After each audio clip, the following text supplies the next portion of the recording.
Our last speaker is another member of Iranian American community of Northern California, Dr. Toutounchi, holds a PhD degree in physics, and he identifies himself as a supporter of National Council of Resistance of Iran.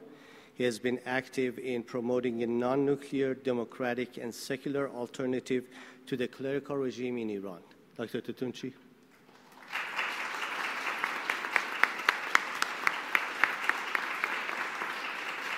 Thank you. Today, the world faces Islamic extremism as a major threat in the Middle East. Khomeini's regime rose to power by riding the waves of the popular revolution of 1979. However, within a couple of years, it established a totalitarian state based on a fundamentalist interpretation of Islam. The cancer of Islamic fundamentalism started in Iran, and it has now metastasized to the whole of the Islamic world. It came to fruition in Iran, and since then has become the blueprint for all Islamic fundamentalists, Shiite or Sunni, to assume power. Iranian people have experienced this evil ideology for the past 36 years. The summer of 1988 genocide reveals the true nature of this regime. As it is with all totalitarian systems, expansionist ambitions goes hand in hand with their domestic brutality, and these two are inseparable. This regime seeks to initially extend its rule to all of the Islamic world and eventually expand it to the entire world. During the summer of 1988, when the Iraq-Iran war was still ongoing, the clerical regime was on retreat from its first regional expansionist ambition, which was to take over the mostly Shiite Iraq. The Iran-Iraq conflict could have been resolved much sooner, especially after the Iraqi government accepted the UN terms of withdrawing to international borders. However, Khomeini insisted to use the war as a means to pursue its regional strategy, best summarized by their slogan, "The path to conquering Jerusalem passes through Karbala," which is the holy Shiite city in Iraq. During the spring and summer of 1988, the regime suffered critical military defeats at the hands of the National Liberation Army of Iran, which was the military wing of Iranian resistance at the time. Seeing the end was near for its regime, Khomeini accepted the UN ceasefire terms, and in his own words, he had to take the poison pill. As the regime forces had to withdraw, it was clear that the regime's strategy to take over Iraq has to be retuned, not given up, but retuned. With this background, Khomeini ordered the massacre of 1988. For the survival of his regime, he had to increase his domestic repression when he was forced to retreat on the foreign front. Has the regime changed its ways since then? On both the domestic repression and the foreign policy expansionism, the answer is no. In fact, it has deepened and reinforced it. The clerical regime's nuclear program started with this expansionist strategy in Iran-Iraq war. When this expansionist strategy in Iran-Iraq war suffered serious setbacks, it understood that the need for nuclear weapons is necessary for its strategic goals. The goals and purposes of the nuclear program is best summarized by Rafsanjani, who's portrayed by the Western media as a quote-unquote pragmatic element inside the regime. In December of 2001, he said, "If the day comes when the world of Islam is duly equipped with the arms Israel has in possession, the strategy of colonialism would face a stalemate because application of one bomb would not leave anything in Israel, but the same thing would just produce damages in the Muslim world." Later in 2005,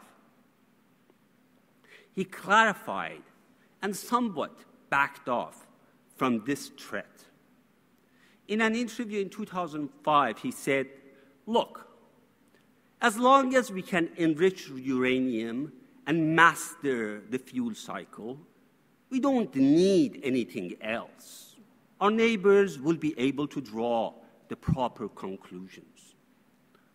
It goes without saying that by anything else, Rafsanjani means the actual bomb itself. When in 2003, the US invaded Iraq, again there was a chance to revisit the old goal of taking over Iraq. However, this time, through a client majority Shiite government in Iraq instead of a war. The regime supported the Maliki and his sectarian policies, which eventually prepared the ground for Sunni rebellion and emergence of ISIS. In human rights area, under the so-called moderate Rouhani, more than 2,000 people are executed. Iranian women continue to be subjected to acid attacks at the hands of the regime's street hooligans roaming and terrorizing the Iranian cities. Barbaric punishments like hand and leg amputation for petty crimes remains, and public execution are still used to intimidate civilians. The rights of religious minorities, even Muslims, not adhering to regimes, the specific brand of Islam, are systematically violated, their place of worship destroyed, and by the agents of the regime. Labor and human rights activists jailed or denied the rights to leave the country. No, the clerical regime has not changed since the summer of 1988, and it never will. In any battle, there are two sides. I've mostly talked about the evil side, which is the regime. The other side, driven by the aspirations of the Iranian people for a democratic, secular, and a non-nuclear Iran, is an organized opposition called the National Council of Resistance of Iran. The action of 30,000 martyrs from the summer of 1988 genocide speaks loudly to how one should confront the evils of Islamic fundamentalism.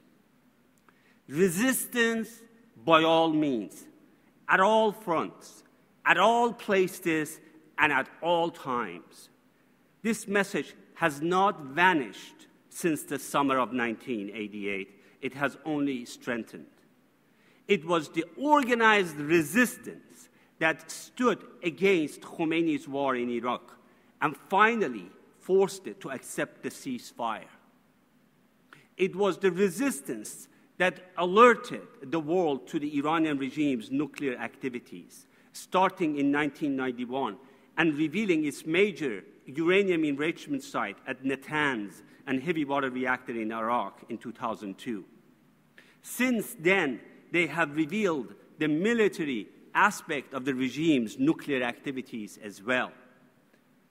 It was through this work that we see a collective global alliance that has forced the regime to temporarily retreat from the nuclear ambitions.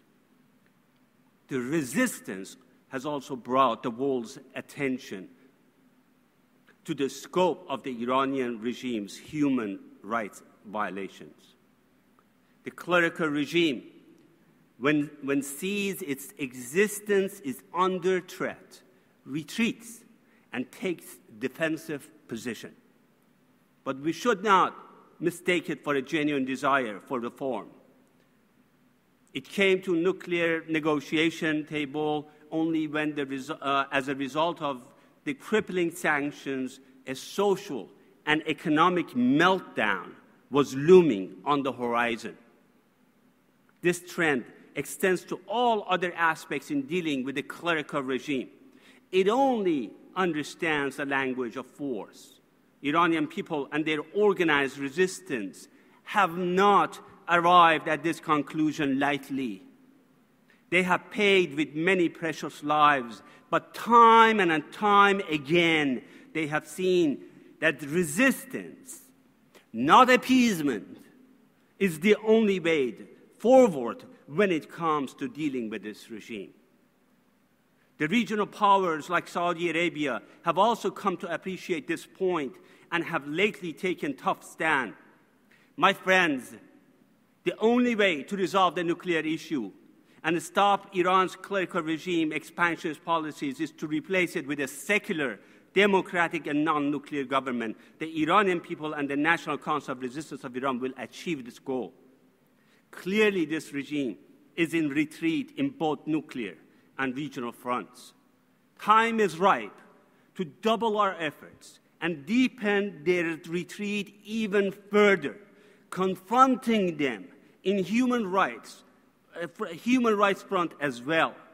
The international community has the tools to take on the regime for their blatant disregard of human rights. It is time to tell the regime that it cannot violate the Universal Declaration of Human Rights. It cannot be part of or nor benefit from the world order if it doesn't let its people to have the free right to choose their own destiny. The international community has the tools necessary for this.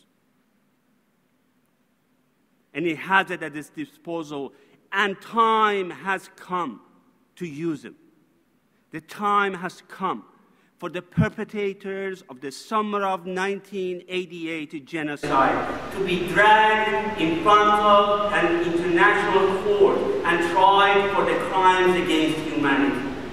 The time has come for the regime to answer for its acts of terrorism against its political opponents and the countless innocent people killed or injured.